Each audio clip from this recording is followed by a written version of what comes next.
Fíjense que hay algo muy interesante acá también, que es una desaprobación de 16,6% de gente que votó por Milei en el balotaje.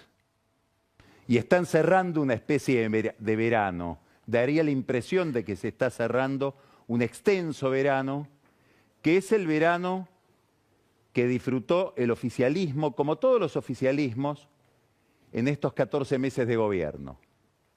Y en las últimas semanas empezaron a alinearse, como siempre sucede, una serie de dificultades que parecerían marcar el momento en que a todo gobierno le llega el fin de la luna de miel con la opinión pública.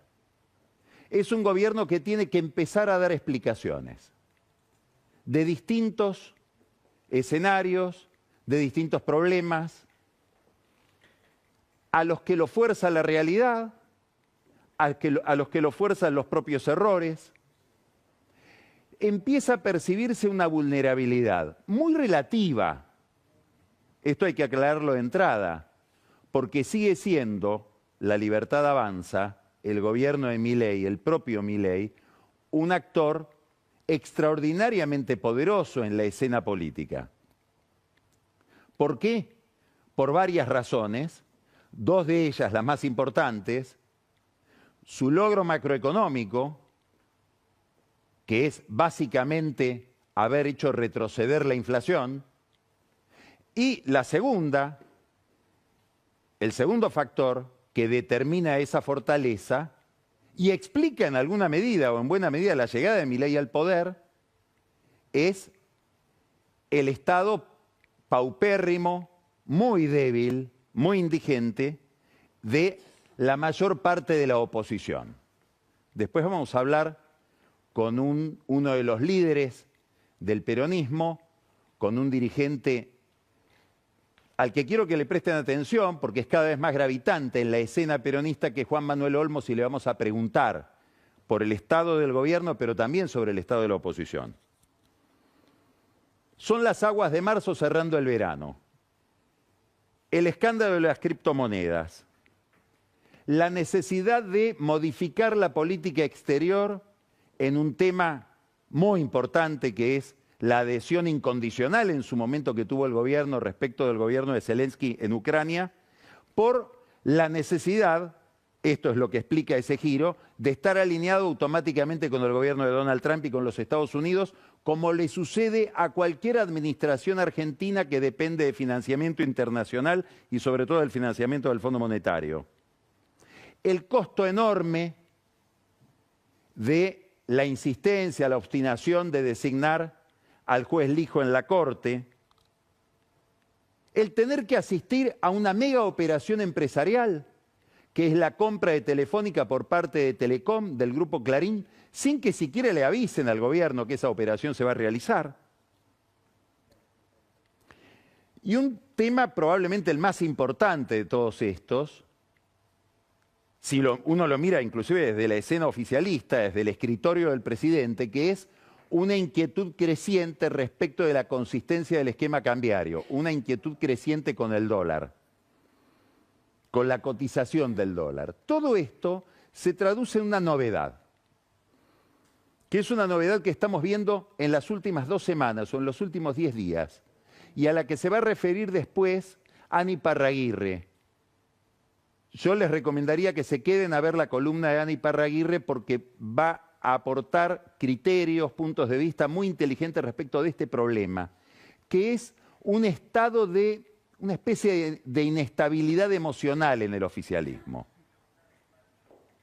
que la vemos habitualmente en Milei. Él mismo se autocalifica como un intenso, como alguien muy sometido a la presión de sus emociones, pero que ahora esto se proyecta en quien debería moderarlo, que es Santiago Caputo, el mago del Kremlin. Empiezan a fallarle algunos trucos al mago y empieza a mostrarse un espíritu impulsivo o temperamental que tal vez se explica por el temor que él tiene de que se desborde Milei. En la entrevista a Johnny Viale, en las provocaciones de Manes durante el discurso de Milei en el Congreso, Pero importa esto. Uno mira el oficialismo y empieza a ver que el factor emocional se vuelve muy importante en este grupo humano, que es un factor que no siempre en la política tiene esa gravitación. Entonces, eso plantea una incógnita adicional. Todo esto empieza a ser registrado en el exterior.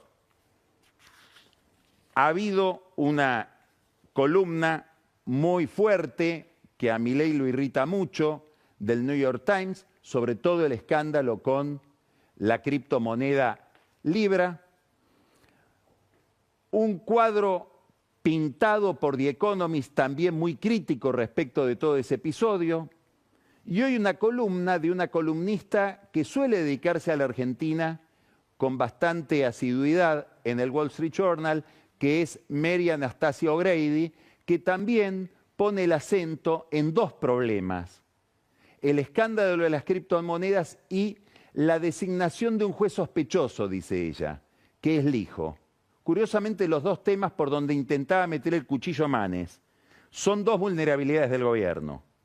Si uno tuviera que... Yo quise seleccionar una encuesta de todas las que circulan que plantee con equilibrio esta complejidad, este fenómeno que no es lineal, como para ponderar la situación del oficialismo hoy en la Argentina.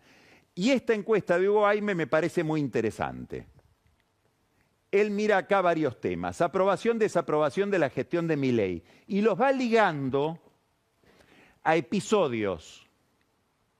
Entonces, fíjense cómo salta de octubre a noviembre la aprobación de 41 a 44, y Hugo Aime lo relaciona con la baja de la inflación del 2,7 en noviembre, y sigue subiendo la aprobación con la baja de la inflación de 2,7 a 2,4 en diciembre. Ahora, mira febrero del 25 y tenemos un aumento, un recorte de 2 puntos de la aprobación. La desaprobación se mantiene igual. Lo que hay es un aumento de los que no saben, de la indecisión. Este aumento este recorte, esta caída de 2 puntos de la aprobación de 47 a 45, ahí me lo vincula al CryptoGate. Ahora, si miramos con más detalle esta encuesta de Hugo Aime y empezamos a mirar los niveles de aprobación ligados a los votos del balotaje, al alineamiento electoral de la gente, fíjense que hay algo muy interesante acá también, que es una desaprobación de 16,6% de gente que votó por Milei en el balotaje. No debería sorprender que haya una desaprobación de 92,5% de los que votaron a Massa. A lo mejor llama un poquito la atención que haya un 7% que aprueba habiendo votado a Massa. Es decir, que Milei logró convencer. Otro tema para Olmos, ¿no? ¿Cuánto hay de peronismo en el voto a Milei? Lo que interesa es esto, este 16,6% de desaprobación de aquellos que lo votaron en la segunda vuelta en contra de Massa. ¿Por qué hay que mirar eso? Bueno, porque a esta gente le habla Macri, por ejemplo.